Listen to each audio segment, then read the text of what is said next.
You want to teach children and black women and black men, but you can't keep your temple straight? Nigga, please.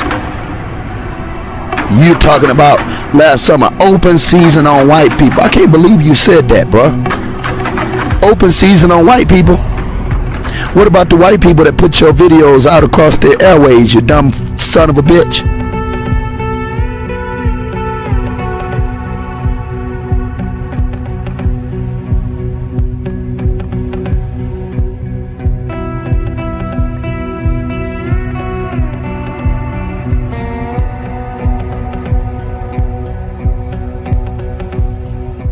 Yes, sir. All right, cool. Hold on. Why you sound so low? Hold up. Let me turn you up a little bit. All right, let me turn up mic the same amount because I don't want nobody to say they sound louder than the other. But let me turn my mic up a little bit. All right. All right, brother. So now you believe in the flat earth. So Mike has some questions for you first. Are you prepared? Are you ready, my brother? Yeah, I'm prepared. All right, cool. Because we're not going to do the whole back and forth and disrespect and all that stuff. We're coming in here and we're going to deal with this like brothers. Because that's first and foremost. We brothers, we might disagree, but we brothers. Look at me and Mike. Me and Mike don't disagree. Me and Mike disagreeing a lot, although we agreeing a lot. But right now, we brothers on this stage. All right? All right. Now, what's the first question? Yes, sir. What's the first question you have for him, Mike? All right. First, and greetings to you, Brother Kufu. Shout out, brother. All right. The first question, I believe it was relating to the picture that one of the pictures I put up. I don't know which model of flat earth you subscribe to. If you have a picture, you can submit that or you can reference it where we can go look at it. But my question is the dimensions. The first question is, what are the dimensions of your flat earth? Like the depth from your feet to the bottom. Second question, it's a B, A and a B to that. To each one of these questions is A, B, and a C. So if you could write in or keep it in your mind, the dimensions, how deep from the floor, from your foot to the bottom, and then as relates to also the breadth, the length, width, depth. Okay, those three, and then the sky. How does the sky relate to your flat earth? I don't know if you saw the whole presentation, but we put up the Papyrus of Tamanu, and I said that the Papyrus of Tamanu depicts Nut in a 360-degree covering manner of the earth. So where does your sky stop, and does it ever like pinch down to touch the edge of your flat earth? How does the sky relate to your earth, and how does the sky stay in course with the earth? Do you understand those questions, brother? I understand those questions, sir, but asking me how deep the flat earth is, it's almost a ridiculous question. I don't see how a person would know that. With flat earth, I'll tell you why. I'll tell you why, brother. Hold on, Mike. I'm sorry, I don't want to. Let him respond. Yeah, you're right. Let me not. Right, so let's forget that part of the question right now. You're talking about the depth of the earth, if it's flat. Yes. Actually, if it's flat, all right, we're gonna get back to that.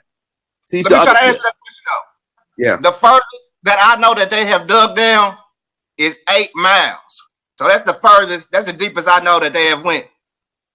Is that a dig site, or is that a natural? Is that a natural chasm or a dig site, like oil well digging? Or?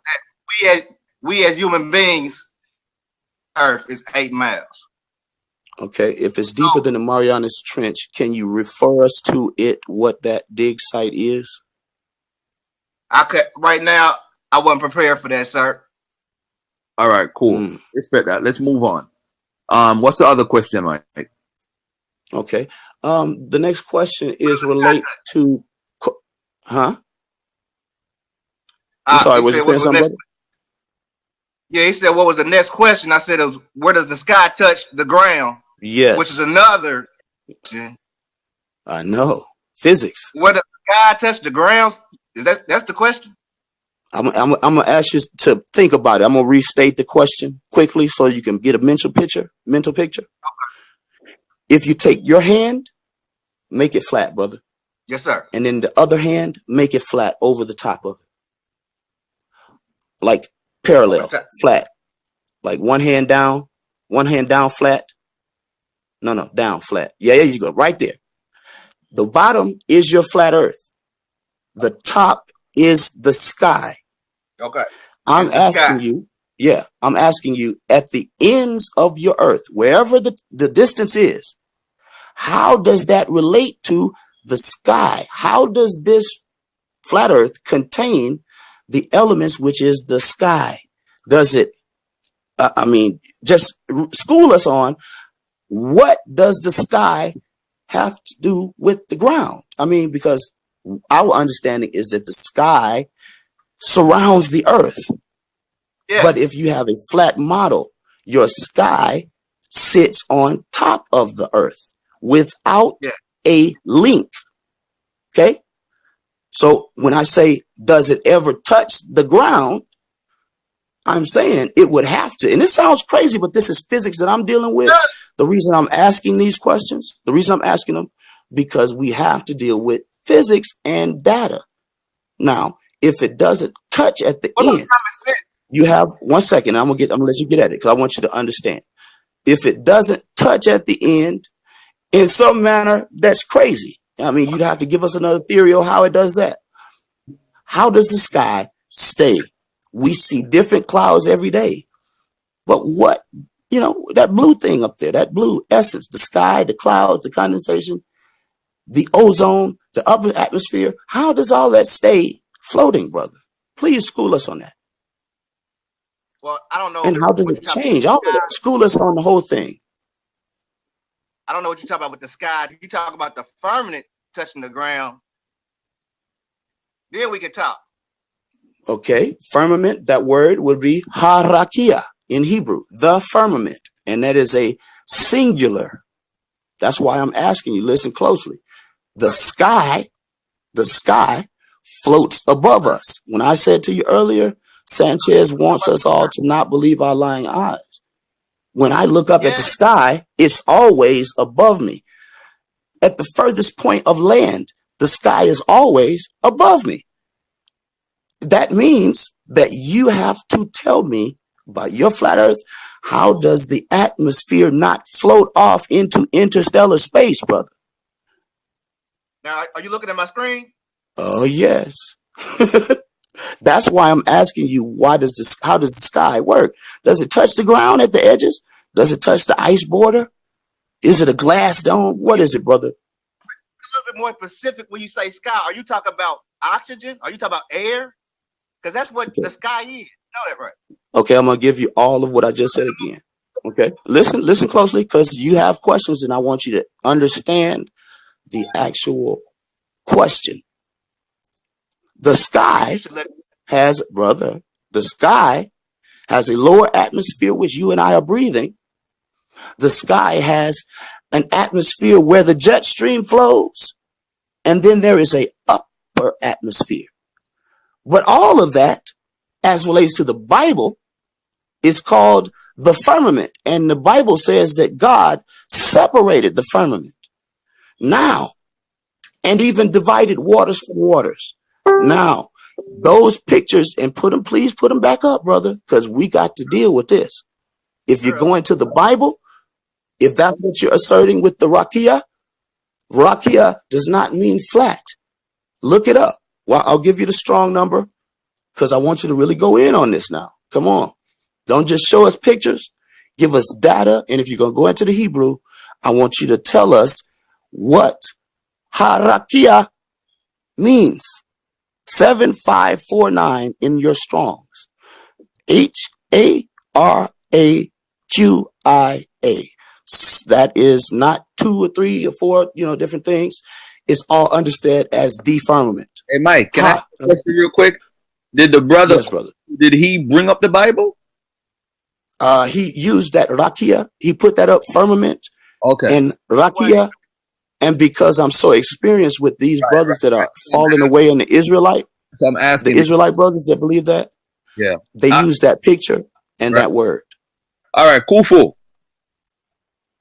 Go ahead, my brother. Respond, brother. You have the floor.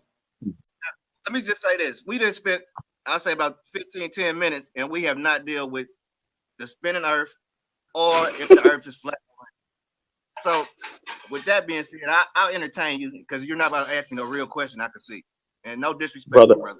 Brother, 1 second. You can't disrespect me. I asked you questions. Are you going to answer the questions? Because we got 3 more and you haven't answered the other 2, but okay. You're showing pictures, you're showing harakia, and you're giving the wrong tense and term and assigning it wrong already. Are you going to answer my questions, or are you going to just come and do the pseudo thing? Your questions was you have pictures up there that say the firmament. Yes, that sir. Word comes from the Torah, Genesis 1, right? Yes. Are you calling that the sky? I'm telling you, brother, I just told you what I call the sky. Do you remember what I said the sky is? You said it was a lower atmosphere. That you breathe. Right. Where the jet stream is. And what else did I say?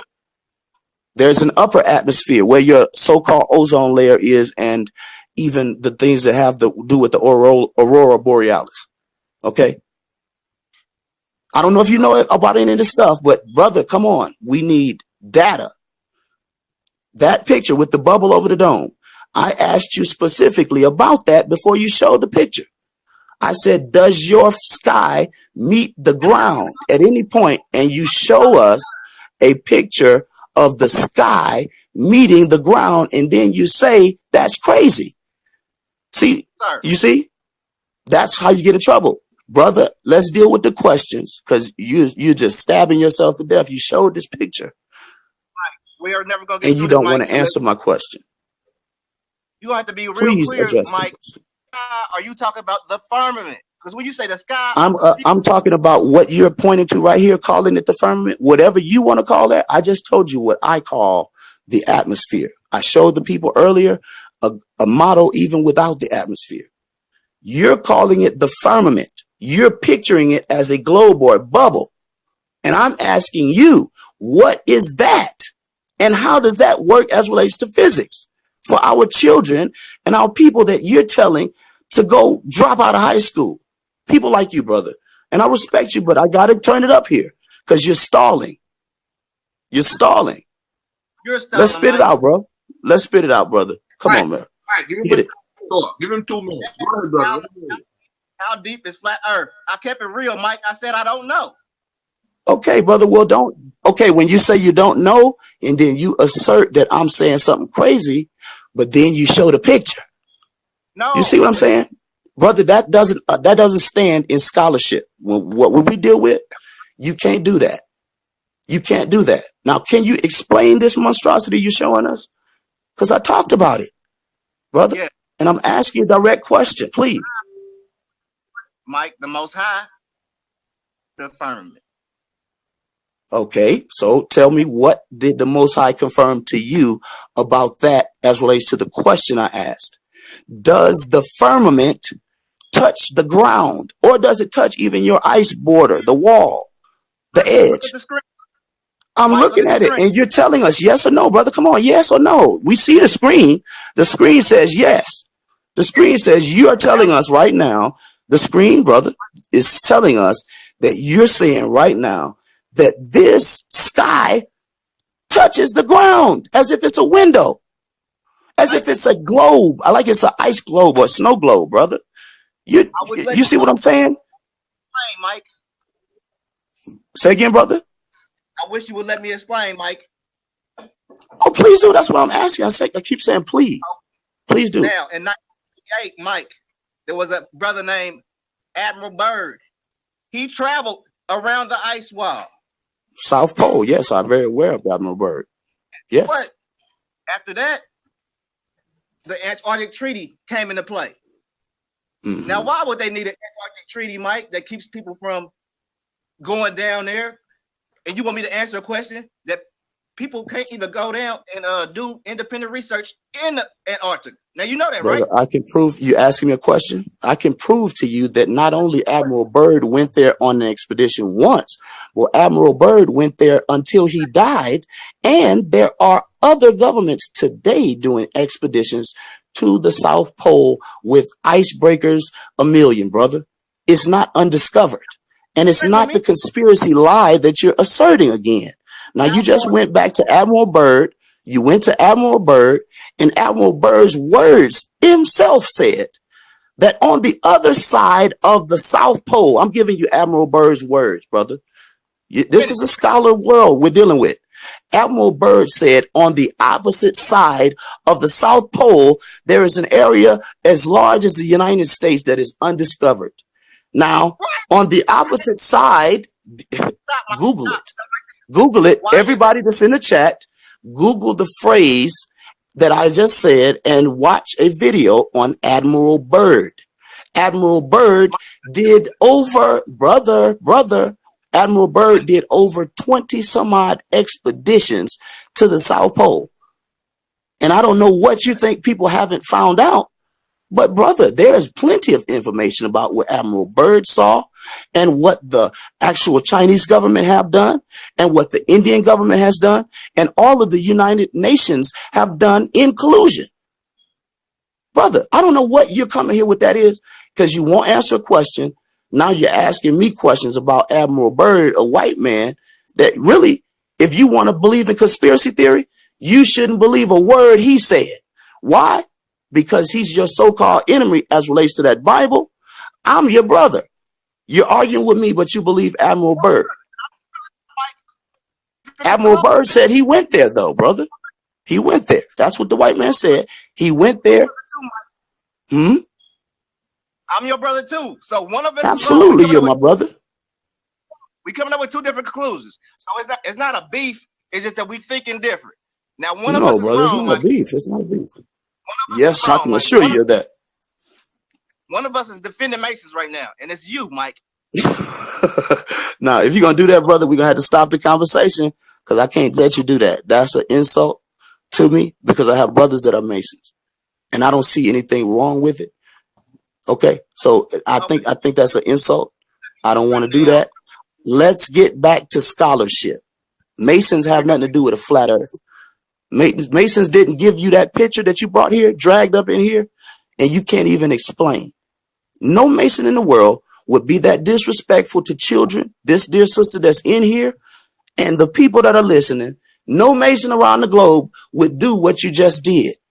I called you before you brought this mess, and you won't answer a question. Now you're calling me a Mason. I'm going to give you one more shot, brother, then I'm going to ask Garfield to chunk you out, all right? Let's answer the picture that you put up here. I just gave you the word for it in Hebrew. That monstrosity that you're calling there is only half of what the word ha-rakia is. I showed the people what ha-rakia is in Hebrew here, I'm telling you, and in the Kemet culture through Papyrus of Tamanut, a 360-degree panoramic covering of the globe, or the oblate spheroid, brother. Now, you said firmament. I said the Hebrew says harakia, not haraka, not this snow globe that you're showing us. Now, I asked you, did the sky touch the ground? I said yes. Yes or no? I said yes, but you called us. All right. Have you ever grabbed a handful of sky? Because you're talking about sky as if it's movable, like it's bendable, like it's bendable, like it's metal, brother. You acting like the sky is metal or glass, like you can actually shape it without using physics, without using motion. The spin, the moon that tugs on the atmosphere that actually gives it its bulge at the equator. Brother, you coming here in front of the world, in front of a scholarly platform with no data.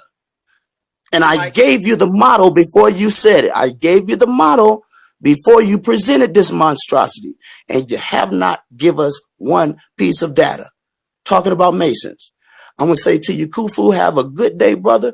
And I want to encourage you to go back and listen to what I said and go deep into the, brother, listen to me. Please listen to me. I want you to go back after this show and pull up everything that I said. And I want you to read every word that you can find concerning the Coriolis effect. Every word as relates to momentum. Every word as relates to what the earth is, what shape it is, and why it's that shape. Go look up every word. Listen. Go look up every word, brother, please.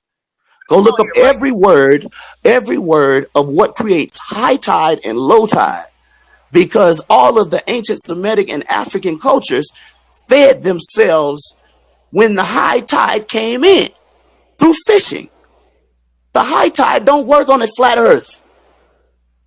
You haven't given us nothing, and I have to cut you off because you're just playing games. And I don't do this conspiracy stuff.